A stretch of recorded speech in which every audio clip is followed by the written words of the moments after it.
Well, hey, how you doing? My name's Mark Levitt, and welcome to episode 16 of my semi-popular web series, What I'm Thinking. With me, as always, is Merfis. Why don't you say hello, Merfis? Hey, what's up, beautiful people? How you doing?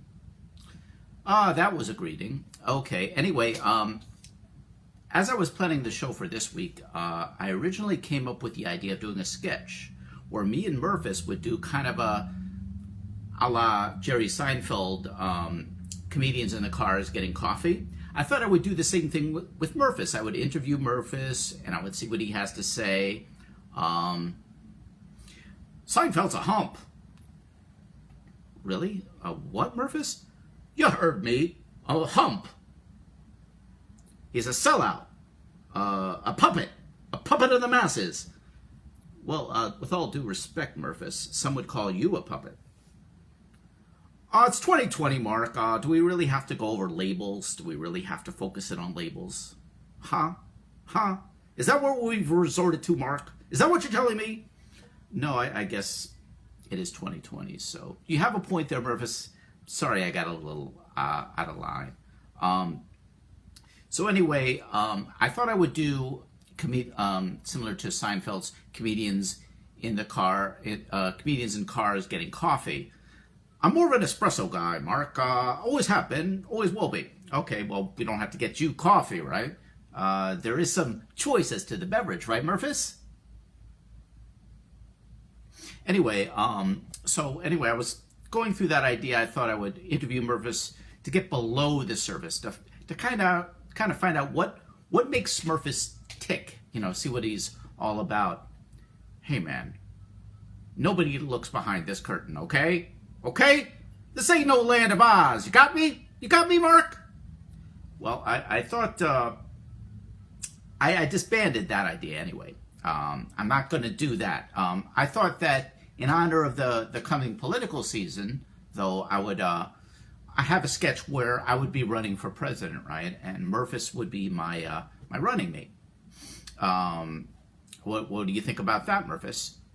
Your running mate?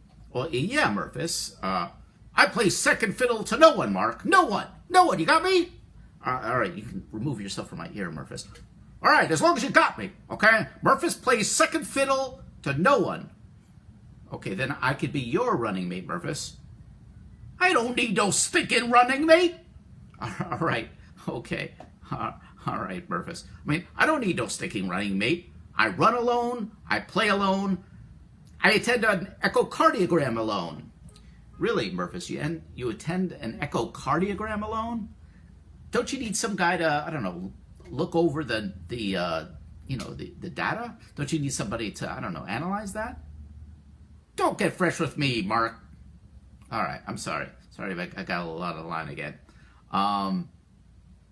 Well, what do you say, Merfis? Any bold predictions this year on the 2020 presidential scene? Who do you think's going to win? Who do you think's going to be our next president? What do you think? Well, Mark, I'd like to state categorically and for the record now that I believe Hillary Clinton has virtually no chance to secure the presidency of the Democratic ticket. Merfis, you might have done it. I think you may be right. I also concur that she has a zero chance of being our next president. I think that's good to say. Thanks to Nostradamus over here for that prediction. Okay, but anyway, I'd like to switch over now to general pop culture news. There's been so many problems lately on the Ellen DeGeneres. I said it's Ellen DeGeneres set, right? There's been so many problems that there have been rumors that James Corden would actually be taken over as host for her show. What do you think about that? I have zero respect for James Corden, Mark. Really, Murph? You've actually formed an opinion on James Corden? Shit, yes, Mark. James Corden is a stuffed shirt. Wow, that's some harsh words there, Merfis. Why do you think that way? Totally, Mark. He's like, look at me, folks. I'm in a car with Paul McCartney. Whoopee, fellow Brit. singing my lungs out. Yeah! And oh, here I am again. Here I am again, singing, totally holding my own with Adele. Yeah, this guy holds his own all right, if you catch my drift, Mark. Oh, I catch your drift, Mark. I get your drift, Merfis. I really do. I catch a big whiff of it. Okay? All right, anyway, also in the news, there was that case about, what was that? There was a case where Dunkin' Donuts had actually arrested an employee after a cop found a large, thick piece of mucus in his coffee. Total gross out, Mark. Yeah, it was gross. You're right. Damn right, Murpho. And what I want to know is how the cop was able to tell there was mucus in his coffee. Well, Mark, maybe he opened the lid, and as he opened the lid, he saw the big piece of mucus down in his coffee. I guess so, Merfis. I guess he opened it first and then saw the mucus floating on the top. But I guess what the employee could have done instead is spit into the cup and then on top of that added the coffee.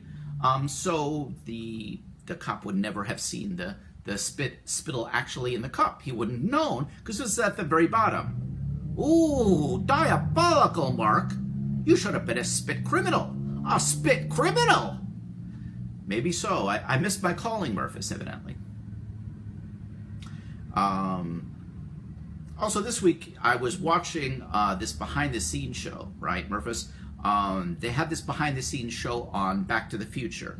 They were talking about how originally they had cast Eric Stoltz in the role of Marty McFly, and that they had actually filmed for 5 weeks using Eric Stoltz on that show, on the movie, you know, in the part of Marty McFly. No shit, Mark. Yeah, totally. It blew my mind. And so Eric Stoltz, he must have been really depressed after, you know, as soon as they found out that Michael J. Fox became available, they replaced Stoltz with Fox in his part. You know, Fox evidently was better in the part. You know, comic actor. Stoltz was known for being a serious actor and probably added an air of gravitas that was not necessary to the role of Marty McFly. But anyway, as soon as he found out that he was being, they were getting rid of him, that must have really burned his butter, right? I mean, Stoltz must have been like, shit, man, this is fucked up.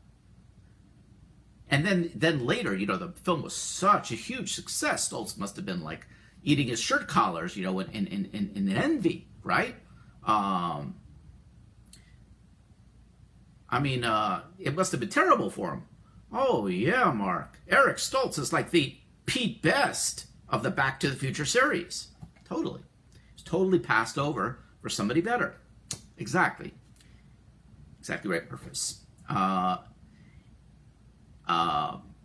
Now, Eric Stoltz always kind of struck me as kind of a dick anyway, because he apparently had everybody on the set refer to him only as Marty McFly when he was acting in the role. Like, true method, really, you know, hey, Marty McFly when I'm working. Marty McFly! You know, total dick. What a fucking hump. Am I right? They should have fired him from Mask and Pulp Fiction too while they were at it, right? Whoa, tell me how you really feel, Mark. Tell me how you really feel. Sorry, I got a little hot there, Merfis. Sorry about that. Anyway, I think that's probably a good place to end for this week. Hey, I'm not done yet. No, I think it is, Merfis. Said all I need to do. Said all I need to say this week. So I want to thank you all for watching. Me and Merfis would like to thank you all for tuning in. If you liked what you see, please hit the subscribe bell so you can not miss one single episode of this fine quality entertainment. So until next time, take it easy and sayonara. Ciao, Bella.